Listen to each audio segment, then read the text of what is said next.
दोस्तों, क्यों हर इंसान अपनी जिंदगी के उस हिस्से को अपनी स्टोरी के फ्रंट पेज पर हाईलाइट करके रखते हैं जिसका आधार वो कभी ढूंढने की कोशिश नहीं करते। इसीलिए अधिकतर सपने, दिल और उम्मीदें टूटने की खनकती आवाजें हर किसी की जिंदगी में मिल जाती हैं। दोस्तों, एक इंटरेस्टिंग स्टोरी है। एक संत से ब्रह्म सत्संग सुनने के बाद एक ईर्ष्यालु व्यक्ति ने संत को नीचा दिखाने के उद्देश्य से उनके ज्ञान पर कटाक्ष कमेंट करते हुए कहा कि हम सभी आपका सत्संग सुनते हैं, फिर भी ना तो हमें कोई परिवर्तन आया, ना ही हम अपने कर्मों की मार खाने से बच पाए हैं और ना ही हमें सत्संग की बातों के प्रति कोई इंटरेस्ट जागा है। हम जैसे थे वैसे ही हैं। वहां बैठे कई लोगों ने उस व्यक्ति की बात का समर्थन किया। वो जेलिस व्यक्ति भी यही चाहता था, सब उसकी बात को सही कहें ताकि ये संत झूठे साबित हो जाए। पर दोस्तों, वो संत अपनी दिव्य चेतना की कृपा से जानते थे कि ये व्यक्ति अपनी ईर्ष्या से हारा हुआ है। तब संत जी ने बहुत लाजवाब उनके इस सवाल का जवाब दिया। उन्होंने कहा, मेरी छोड़ो, आप सब अपनी बताएं, आप सब ईश्वर को कब से मानते हैं? उस व्यक्ति सहित सबने कहा, बचपन से। उस जेलिस व्यक्ति ने कहा, मुझे तो आज 40 साल हो गए ईश्वर को मानते हुए। वो संत मुस्कुराए और उस व्यक्ति से कहा, अच्छा, तो आपको 40 साल हो गए, तब तो सभी आपको ईश्वर भक्त के रूप में पहचानने लग गए होंगे। आपकी भक्ति से कई लोगों ने प्रेरणा ली होगी, सभी आपकी बात मानते होंगे। अब वो व्यक्ति ये सुनकर काफी शर्मिंदा हुआ। उसका समर्थन करने वाले लोग भी अपनी गलती समझ गए। संत जी ने कहा, सबका यही हाल है, सब ईश्वर को तो मानते हैं पर उनकी कही बातों को नहीं मानते, उनके दिए ज्ञान को अपने जीवन, अपने आचरण, व्यवहार में नहीं उतारते। दोस्तों, यही रियलिटी है। संत तो क्या, अगर ईश्वर भी आकर ज्ञान देंगे तो भी बहुत कम लोगों को समझ में आएगा। ईश्वर कहते हैं, जब मैं भी अवतार लेकर इस धरती पर आता हूं तो कुछ लोग मुझे भी राय देते हैं कि भगवान आपको ऐसे नहीं ऐसे करना चाहिए था। दोस्तों, आप चाहे किसी भी धर्म या जाति से हो, एक बात हमेशा याद रखें, आप कितने ही ढोल, नगाड़े, घंटियां, तालियां बजाकर भजन कीर्तन कर लें और कितनी बार धार्मिक तीर्थों की यात्राएं तय कर लें, कोई फर्क नहीं पड़ेगा। क्योंकि जब तक लाइफ में ईश्वर द्वारा बताई गई बातों को एक्सेप्ट करके आप उन पर प्रैक्टिकली चलोगे नहीं, तब तक बात नहीं बनेगी। दोस्तों, ईश्वर कहते हैं, बहुत सुरक्षित, सेफ है कि हम अपने अंदर की डिवाइन पावर को समर्पित होकर चलना सीखें, उसका अनुग्रह पाने के लिए प्रेयर प्रार्थना करें और उसकी बात को मानना सीखें। और इसके लिए सबसे पहले इस एक गलती को सुधारें जो आप उस एक सत्ता को अनेक मानकर भेदभाव करते हो। इस गलती को सुधारने के बाद ही आप सही तरीके से उसे समझकर एक्सेप्ट कर पाओगे। तभी आप दूसरों में और खुद में उस एक ही दिव्यता को बिना किसी भेदभाव के पहचान सकोगे। जो लोग ईश्वर को जानना चाहते हैं उन्हें हमारे उपनिषदों, गीता, विवेक चूड़ामणि इत्यादि ग्रंथों की स्टडी से शुरुआत करनी चाहिए, क्योंकि इनमें उस परम सत्ता के बारे में डिटेल से बताया गया है। बाकी ग्रंथों में उसका जिक्र जरूर है पर इतनी डिटेल में नहीं है। दोस्तों, कर्म वो परीक्षा है जिसे करते वक्त ही इंसान इसके रिजल्ट को, परिणाम को जान लेता है। इसलिए हमेशा अपने कर्मों के प्रति जागरूक रहें। दोस्तों, लोग आश्चर्य से ये सवाल पूछते हैं कि हमारे अध्यात्म में कहा गया है ईश्वर सारी सृष्टि संपूर्ण ब्रह्मांड में समाया है, वही हम सब में जगमगा रहा है। क्या ये वास्तव में सच है? दोस्तों, इस दिलचस्प सच्चाई का खुलासा गीता में उस ऑलमाइटी ने कृष्ण जी द्वारा साफ और सरल शब्दों में किया है। उन्होंने कहा, कहीं कोई देवी देवता नहीं है, सिर्फ एक दिव्य आत्मा ही सच है। वही इंसान की, चाहे वो किसी भी धर्म या जाति का हो, उसकी भावनाओं और विश्वास के अनुसार अलग अलग नाम रूप धारण करके सबकी मनोकामनाओं को पूरा करती है। पर उसे इस तरह से जानना अविधि पूर्वक है और उसे उसके मूल आत्म स्वरूप से जानना, जो अनेक नहीं एक ही है, विधि पूर्वक है। दोस्तों, कितने लोग हैं जो इस रियलिटी पर यकीन करते हैं? मैंने हमेशा से एक बात कही है उन लोगों से जो उस ऑलमाइटी के लिए जागरूक है कि आप खुद अनुभव करें। उन्होंने सवाल पूछा, कैसे?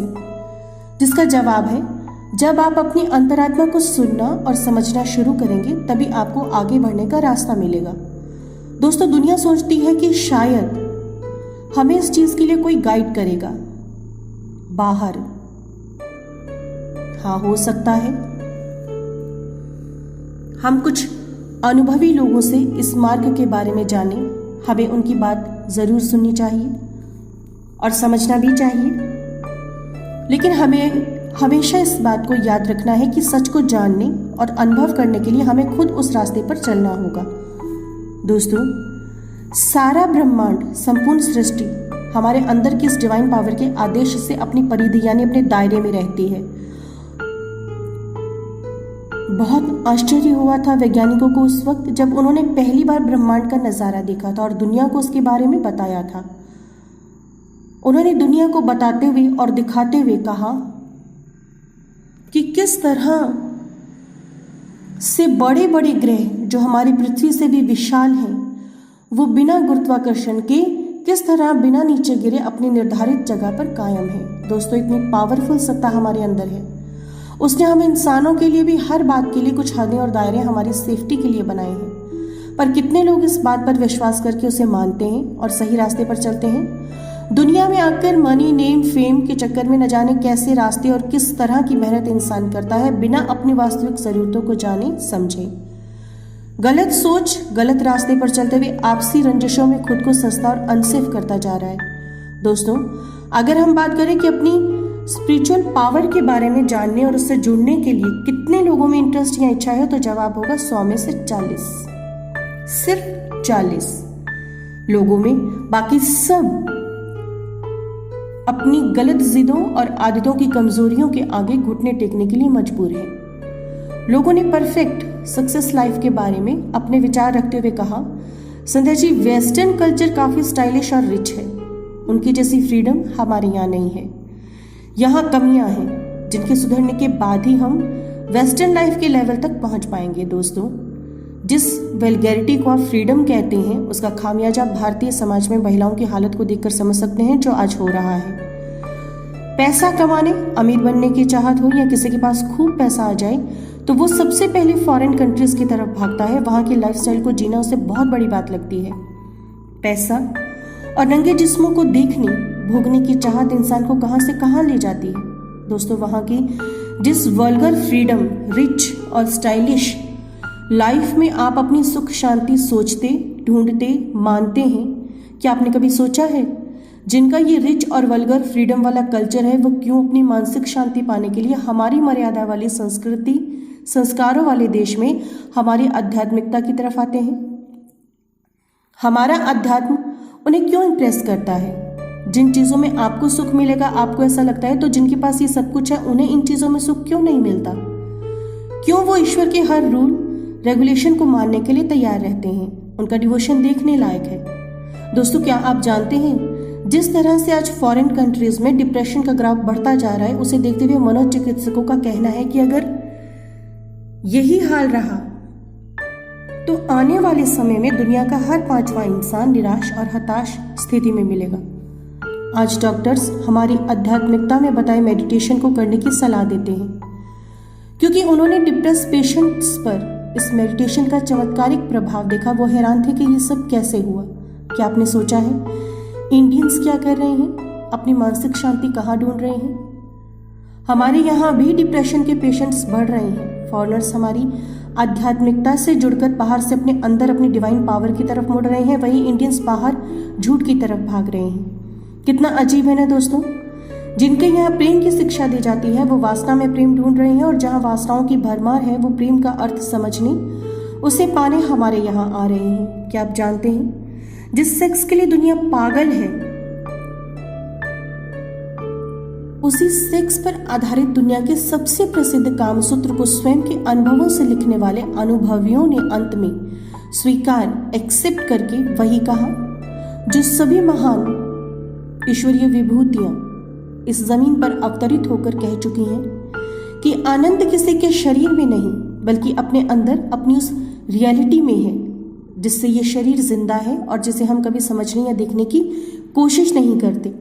दोस्तों, सोने की चिड़िया कहलाने वाले हमारे भारत के खजाने को जिन्होंने कभी लूटा था, वो आज हमारे अध्यात्म से जुड़कर भीतर के खजाने के सामने नतमस्तक होकर इसे भी पा रहे हैं। आप सोच सकते हैं आप कितनी बड़ी बेवकूफ़ी कर रहे हैं अपने अंदर की इस दौलत से दूर बाहर के कचरे की तरफ भागकर। ईश्वर ने हमें मिट्टी और सोने में फर्क बताया है।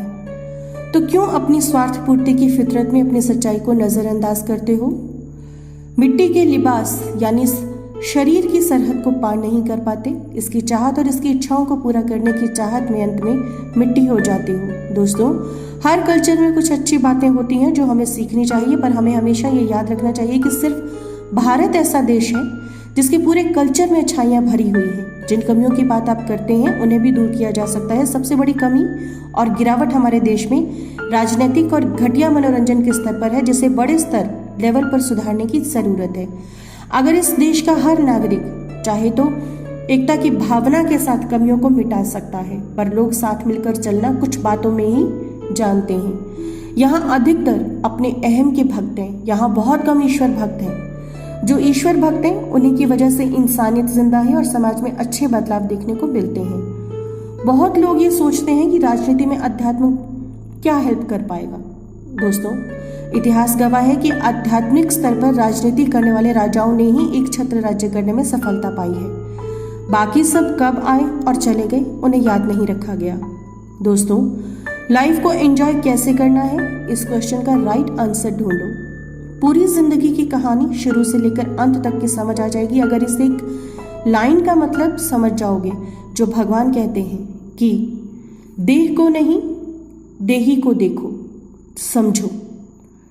सारी अमीरी, सारी फ्रीडम और सारे स्टाइलिश लाइफस्टाइल क्या है, क्यों है, कैसे हैं, क्या होना चाहिए और क्या नहीं, सही तरीके से समझ आ जाएगा।